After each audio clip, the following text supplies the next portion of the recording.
Kasya po tayo.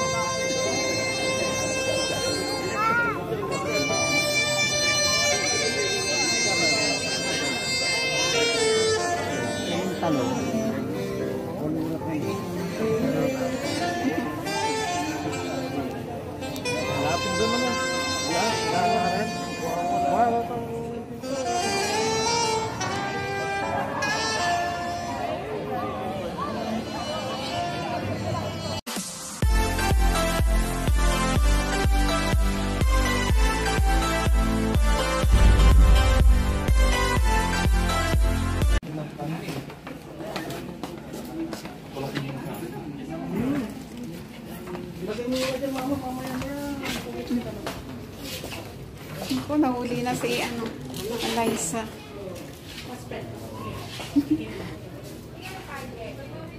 Nahuli na si Eliza.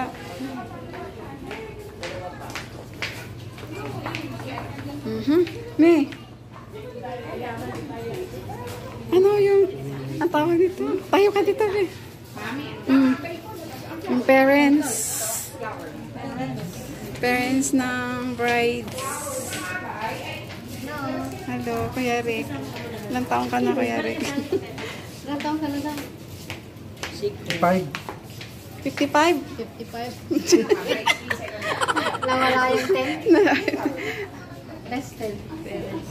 Kita mo, may kita mo. Oo. Pamaanag, mahalaga na niya bra. Ay, ano bang bra mo? Walang padding? Ano tanawan? Halata. Ano tanawan? Hindi naman. Yung nakalabas? May nakalabas wala? Wala. Wala. Ang nalata ko, walang laman. Ha? Hindi. Hindi ako nag-padding. Hindi, meron. Oh, pwede na yun. Side view ka man eh. Yan, taba. Kung kapit ko, may stand ko. Ha? Harap ka man. Baliktad, ako yung tumayo. Oo nga, palit ka. Justin. Sige lang. Thank you. Ano, pupus mo yan sa ano? Saan? Oo. Yan. Ay, usog na kayong gut na. Ay, Hindi ka daan, dalungan. ay, hindi ganyan mani. Yung kamay mo. Ipit. Ganyan. Ayan, maganda. Ayan. Yan, oo. Maganda. Oo, di ba? May da lipstick na tayo pa. Ay. May lipstick pa? Saan? Di na. Picture. Hindi picture. Oo, kasama na yun. Kasama na yun. Ay.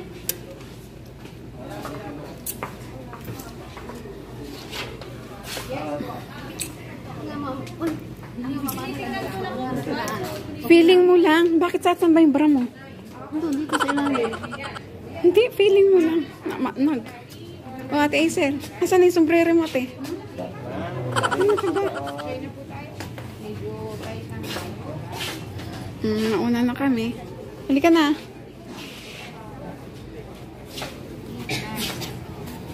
Okay, sige. Mainit. Hindi ka, anak.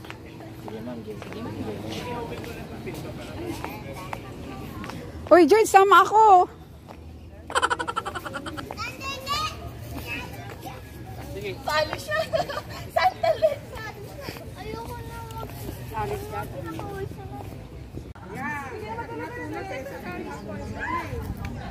Bakit? Natanggal daw po yung kanyang Ang flower. cute naman yan.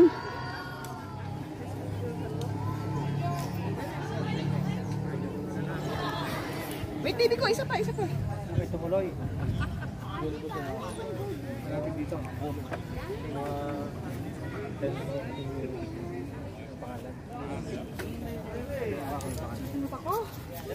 Kasi dalawa lang po.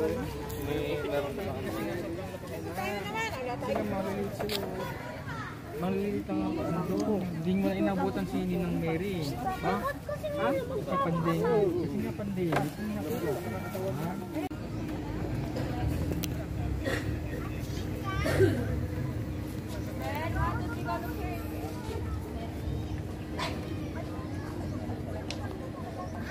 Okay, good. Ay, lapitan kita. Ha? Hindi mo pa ma-appreciate.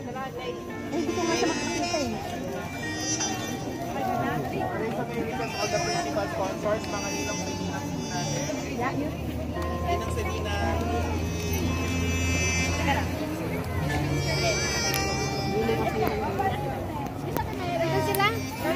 Ginong po.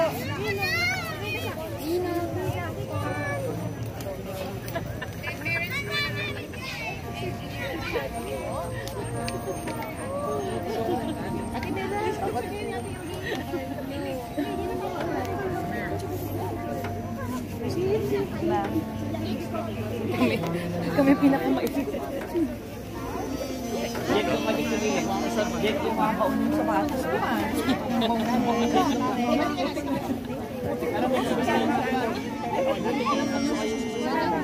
Ano na yan? Dito, tingnan mo na dito. Ayan. Awit na naman. Ayan siya dito. Baba mo kami mabibi. Baba mo. Ayan. Yulit, ayan siya kami dito.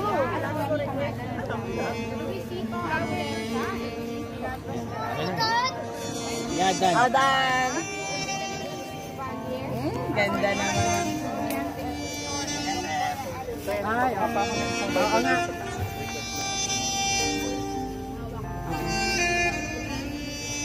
Baka makita ka dyan sa... Saan? Look.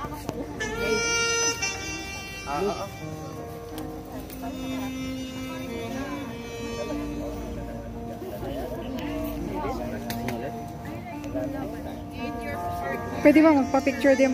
Ay, picture din, Palma? Doon. Alin? Huwag mo na hawak, tayo ka dyan. Tapos na yung baby. Tayo ka. Hindi mo na kailangan tayo ka. Hindi na kailangan hawakan yan. Para hindi na yun. Hindi ko, dahil sinabi ko.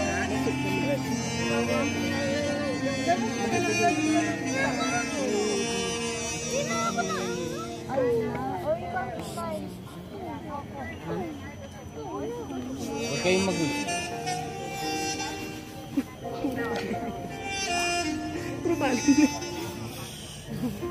Lahat po ng talit yan, yan. Yasha, patingin nga ako ng braso mo. May ako.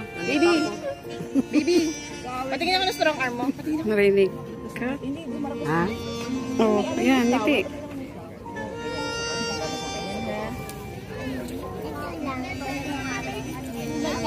At Jardín de Milagros events, please, in order to witness the loving union of AJ and April, the holy matrimony. They have chosen to seal their commitment to each other in the presence of their families, relatives, and friends. We pray that Christ will bestow on them His grace on this memorable day when they start their new life together as husband and wife. This wedding ceremony will be officiated by Rev. Begin our joyful celebration.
some kind of butterfly. Baby, you give me midnight. You whip up my appetite. Don't leave me here high and dry. Oh, but I don't wanna jinx it, baby. Let's not get ahead of my time. Oh, but I don't wanna miss you, baby. So I stand up and speak my mind. Oh.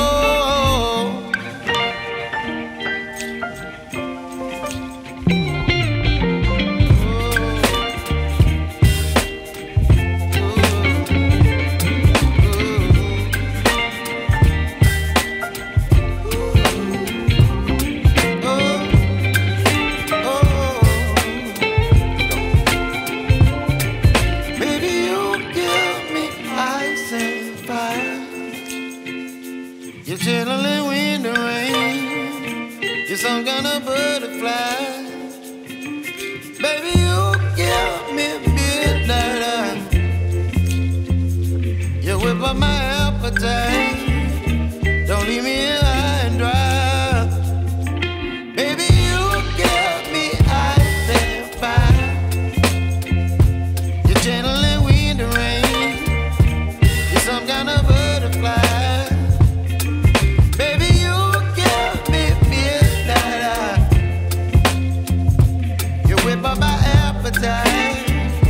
Don't leave me here high and dry.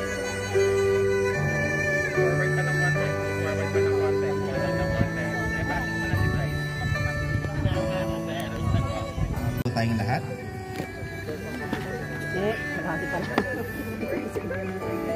And let us all witness the entrance of our bride.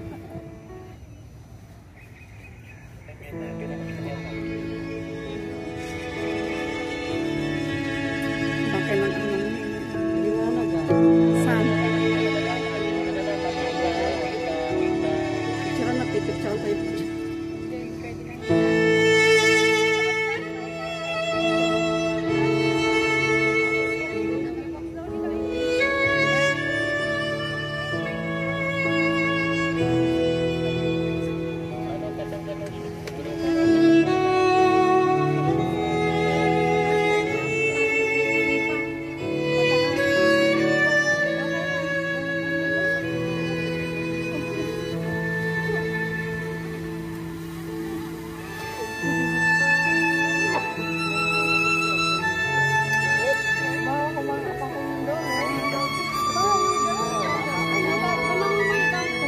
Hawakan mo, Kuya Pet. Ay, Kuya Rick. Taas mo.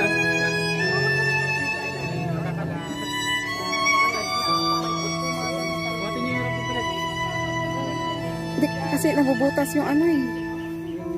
Yung masa yung lupa.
Friends, we are gathered together in the sight of God to witness and bless the joining of Brother Alan and Sister April in Christian marriage. The covenant of marriage was established by God, who created us, male and female, for each other with his presence and power, Jesus' grace, a wedding of Cana Galilee, gave us an example for the love of husband and wife. Alan and April come to give themselves to one another in this holy marriage. Let us join them in witnessing to exchange their vows. For the opening prayer, let us pray. Heavenly Father, as we come before you today, we welcome your presence in our midst through your Holy Spirit. As you grace the occasion at the wedding of Cana, grace this occasion, O God, with your presence as Alan and April unites their hearts together, Lord, in this celebration of matrimony. Again, God, thank you. Witness, Lord, the union of their hearts. Be with us in Jesus' name. Amen. may I call a reading of the Bible? Alright, so may I call on Mrs. Laribel Posadas Castellaniata for the reading of the Bible. For word, for better or for worse, for richer or for poorer, in sickness and in health, to love and to cherish until death do us part. This is my solemn vow. May I call on Ringbirer? Ringbirer. Saan po yung mahawak ng ring? Are the outward and visible sign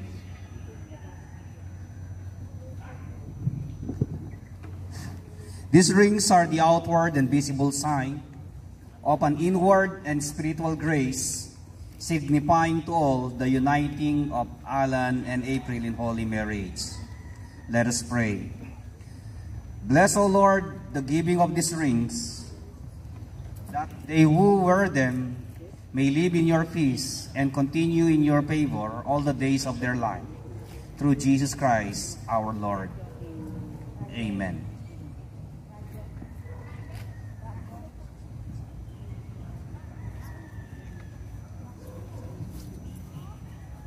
In token and pledge of our constant faith and abiding love, with this ring, I thee wed, in the name of the Father, and of the Son, and of the Holy Spirit.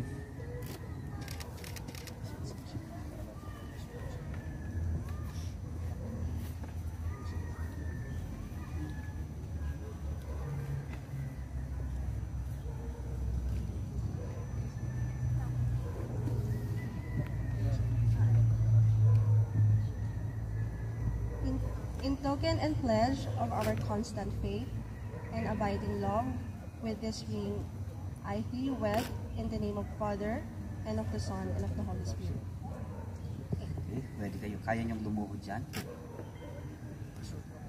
Papasuot mo na yung ring mo.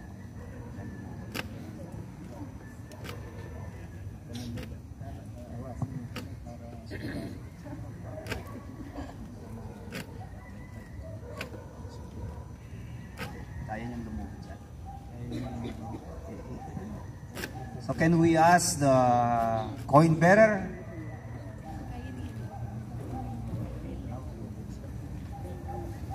Okay, tayo na lang, okay? Yung coin bearer, Yung mahawak ng pera. Yan. so these coins symbolizes the blessing of God. Alan will work for Okay, ang web po.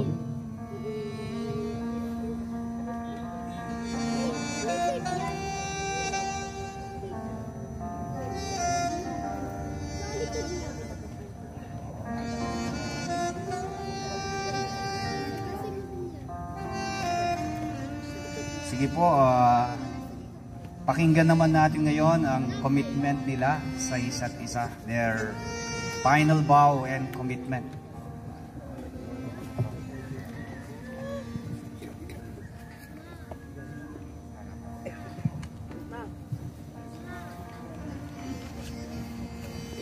Happened. I knew you were the one for me when I felt your love. I hardly prayed to God na sana itong babaeng to, siya na. Aalagaan ko, mamahalin ko, at pakakasalan ko. And today, I want to thank our Almighty God for my answered prayer. Because you, April, is the best that I ever had. Baby ko, salamat sa 4 na taon at panghabang buhay. Thank you for always saving me and showing me the right way. Marami man tayong pagkakaiba, isa ako sa naniniwala na kung para sa iyo, para sa iyo. And marrying you is the best decision I've ever made in my life. And before I say my vows, Papa and Mama, thank you for your unconditional love, unending support, and sacrifices. Thank you for always pushing me to be the best version of myself. And Papa Rick and Mama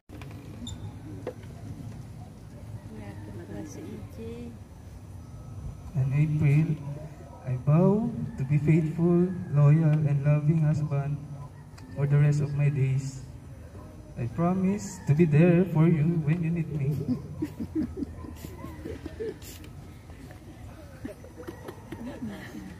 Naging lolo. Naging lolo na. I choose you and promise to choose you as my wife every single day. And I pledge today to have all the patience and understanding to your attitude.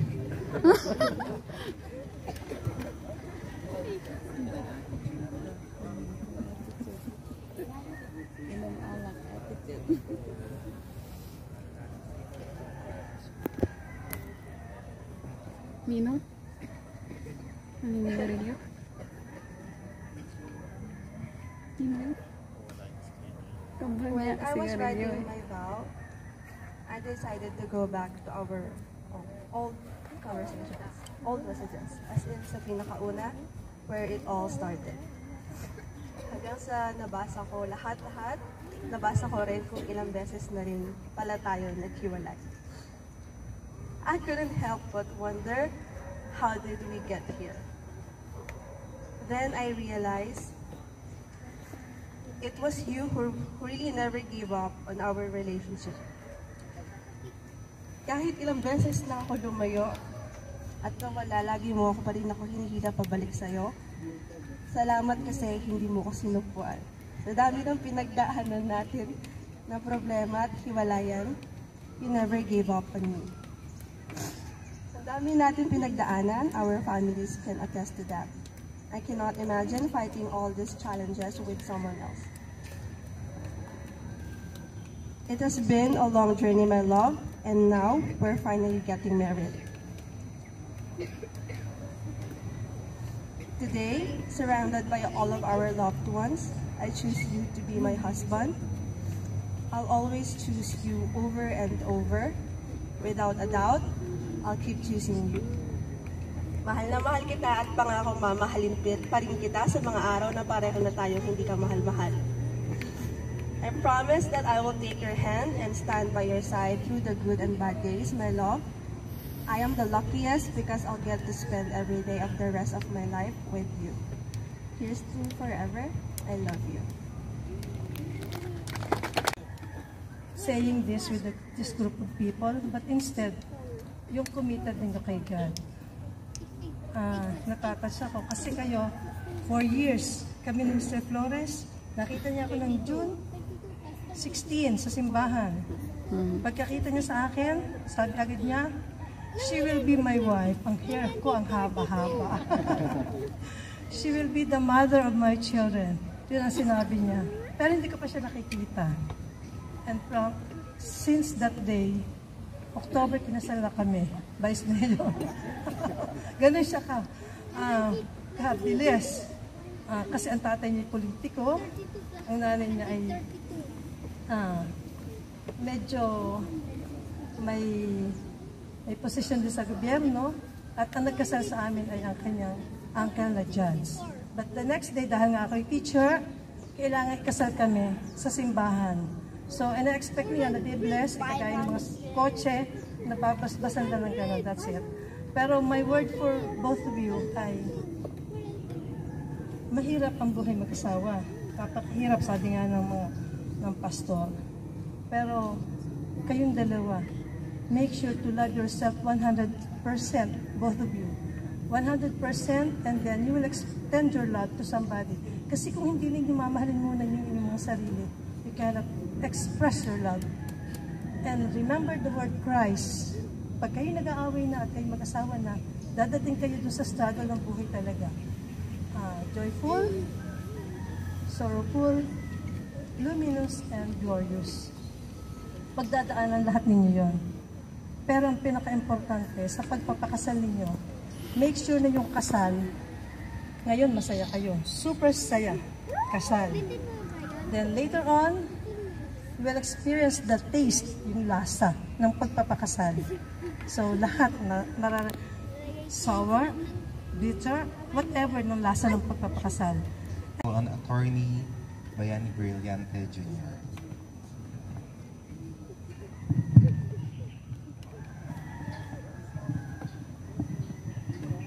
Good afternoon po sa inyong lahat. Good afternoon, Will and Alan, tama?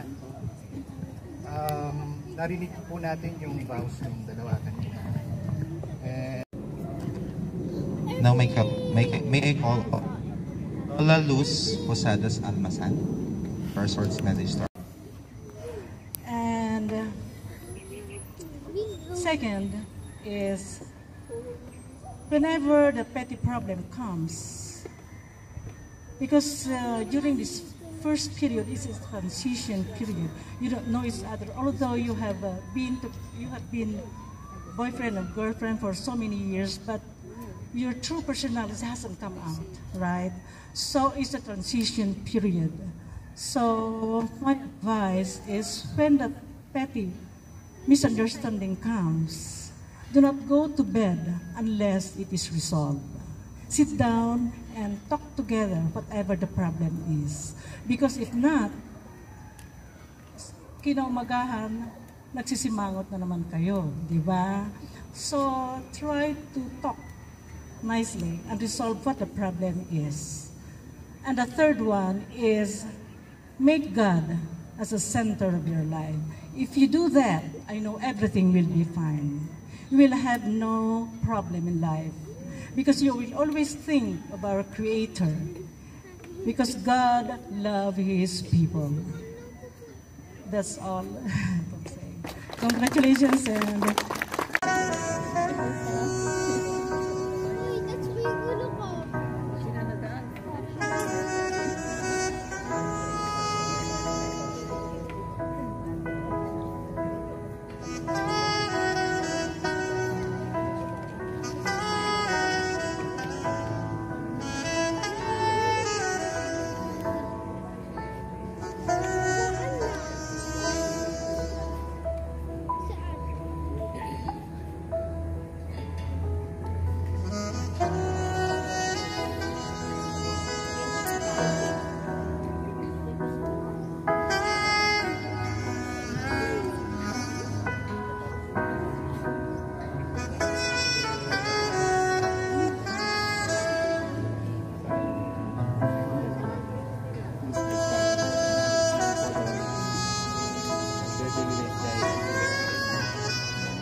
this point, tinatawag.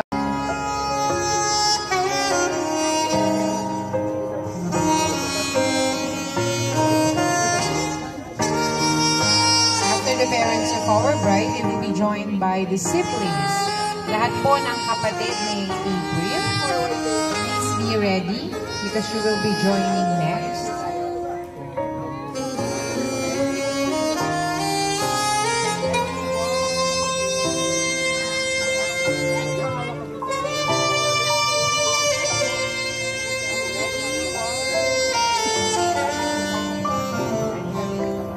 Yung brother and sister po ni April, please be ready. Tinatawag po lahat po ng relatives ni April, please proceed po dito sa unahan. Again, tinatawagan po ang lahat po ng relatives ni April, please join the immediate family.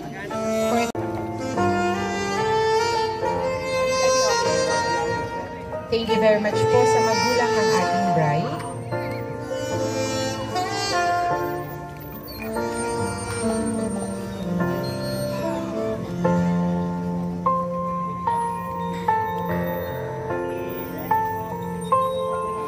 After po ng parents ng ating groom, susunod po mga kapatid naman ng ating groom. Again, lahat po ng kapatid. After po ng immediate family, I will be calling next the extended family of our groom. Kung meron na po siyang sister or brother-in-law at mga pamangkin, kayo po ay mag-join. Again, tinatawagan po lahat ng in-laws, nieces and nephews po ng lahat po ng kamag-anak. Tumayo ka na, Mi. Ang dami nila.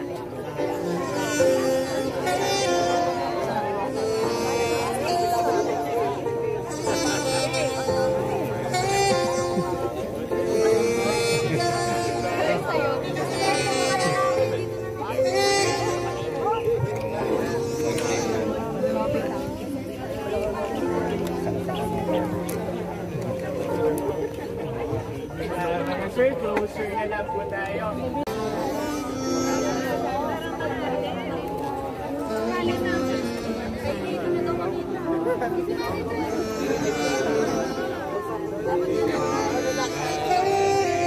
Sige po, titas, closer na lang po tayo. Kuha po tayo ng isang buo lang po muna. Closer daw po, closer. Okay, ready po.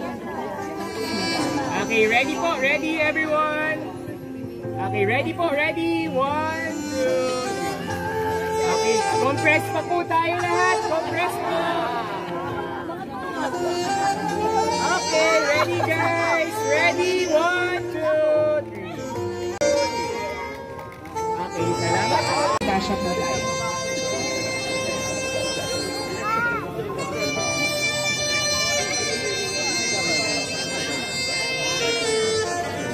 Talong.